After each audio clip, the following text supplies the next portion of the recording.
Selamat berjumpa lagi anak-anak remaja. Kali ini kita akan kembali merenungkan firman Tuhan. Dan seperti biasa sebelum kita merenungkan firman Tuhan dan membaca kitab, mari kita berdoa. Di hari Minggu ini Tuhan, kembali kami menghadiri tahta Tuhan yang kudus, seraya menaikkan syukur atas tuntunan dan pemberian yang Tuhan sudah anugerahkan bagi kami.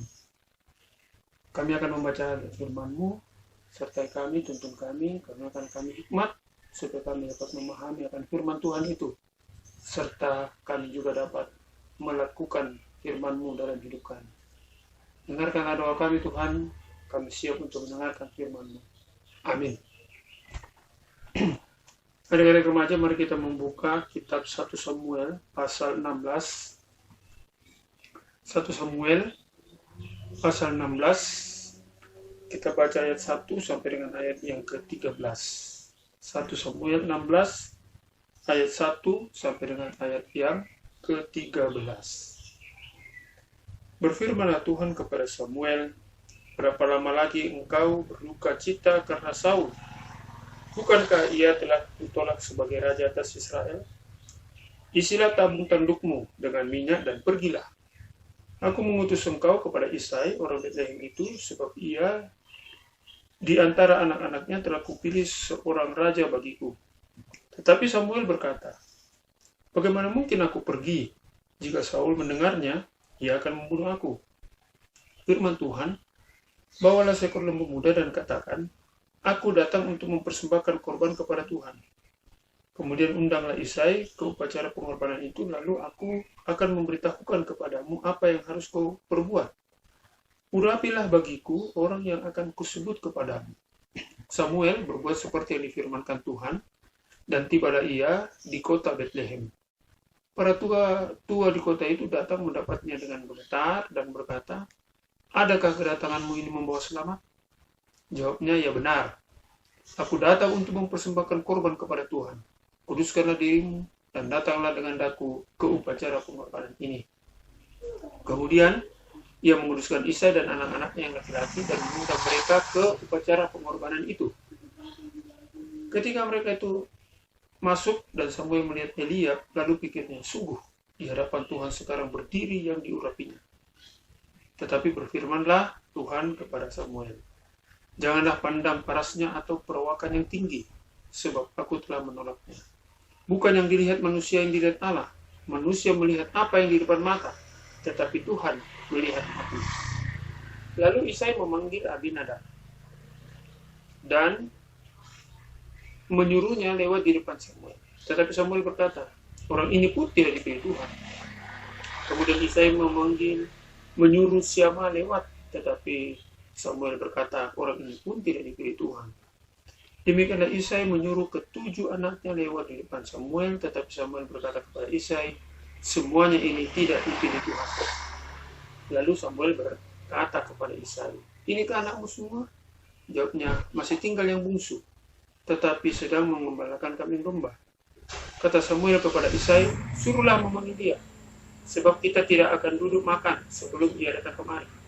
Kemudian disuruh menyala, menjemput dia kemerah-merahan, matanya indah dan parasnya elok. Lalu Tuhan berfirman, bangkitlah, urapilah dia, sebab inilah dia. Samuel mengambil tabung tanduk yang berisi minyak itu dan mengurapi Daud di tengah-tengah saudara-saudaranya. Sejak hari itu dan seterusnya berkuasalah roh Tuhan atas Daud. Lalu berangkatlah Samuel menuju Rama. Adik-adik remaja yang diberkati Tuhan, hari ini kita akan merenungkan firman tentang atau bertema tubuhku. Kalau kita melihat diri kita atau melihat foto waktu kecil dan membandingkan sekarang, pasti kalian melihat sudah ada perubahan dalam diri kalian. Dulu kecil, sekarang mulai besar. Ya. Baju-baju kalian juga banyak yang sudah tidak muat dibanding waktu TK atau SD. Sekarang kalian sudah duduk di bangku SMP. Nah, kadang-kadang juga dalam diri kita kadang-kadang tidak puas dengan fisik kita.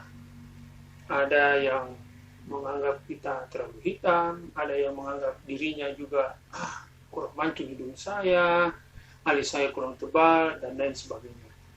Nah, demikianlah dalam hidup kita, fisik itu banyak orang menganggap bahwa itulah sebagai sesuatu yang utama, supaya penampilan kita bisa menarik orang lain, dan kita dipuji, dibilang cantik lah, dibilang gagah, dan sebagainya.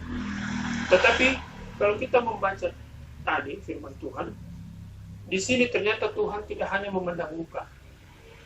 Coba perhatikan ayat 7. Ketika Samuel mau mengurapi calon raja Israel yang kedua untuk menggantikan Saul, dia melihat Eliab putra Isai ini cocok untuk menjadi raja karena badannya Eliab ini tinggi, ya, besar, perawakannya gagah. Tetapi Tuhan mengatakan tidak. Bukan yang dilihat manusia yang dilihat Allah. Manusia melihat apa yang di depan matanya, tetapi Tuhan melihat hati. Nah, dari ayat ini kita bisa belajar bahwa fisik itu bukan segala-galanya. Tetapi Tuhan melihat hati. Hati yang seperti apa yang diinginkan Tuhan? Tentu hati yang mendekat pada Dia. Hati yang senantiasa mau merendahkan diri. Hati yang senantiasa terbuka pada Tuhan. Hati yang senantiasa juga penuh dengan kemurahan, kebaikan kepada orang-orang lain. Cinta kasih itulah yang harus ditunjukkan sebagai wujud nyata bahwa Tuhan senantiasa mau melihat hati dari seorang manusia. Karena itu, apakah fisik tubuh itu tidak penting? Bisa kita juga harus merawat tubuh kita. Kita harus juga menjaga kebersihan tubuh kita. Tetapi bukan hanya sekedar bahwa orang itu dilihat dari fisiknya saja. Tuhan melihat hati. Karena itu marilah kita senantiasa menyiapkan hati kita yang baik. Untuk apa kita dipuji-puji oleh manusia, tetapi ternyata Tuhan memuji kita? Atau Tuhan tidak senang dengan hati kita? Dan banyak juga orang yang sangat menginginkan orang yang berbaik hati. Karena itu, peliharalah hati, jagalah hati, supaya kita dekat pada Tuhan. Kita senantiasa menunjukkan perilaku yang benar dalam hidup kita sebagai anak-anak remaja. Marilah, jaga diri kita, tapi jaga juga hati kita. Tuhan dimuliakan. Amin. Mari kita berdoa. Siapa?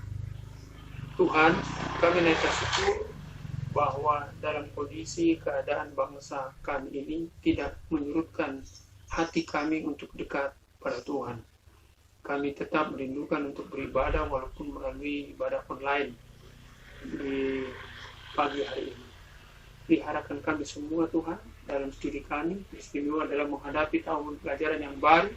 Berikan kami semangat, ketekunan, berikan kami juga kemampuan untuk terus belajar.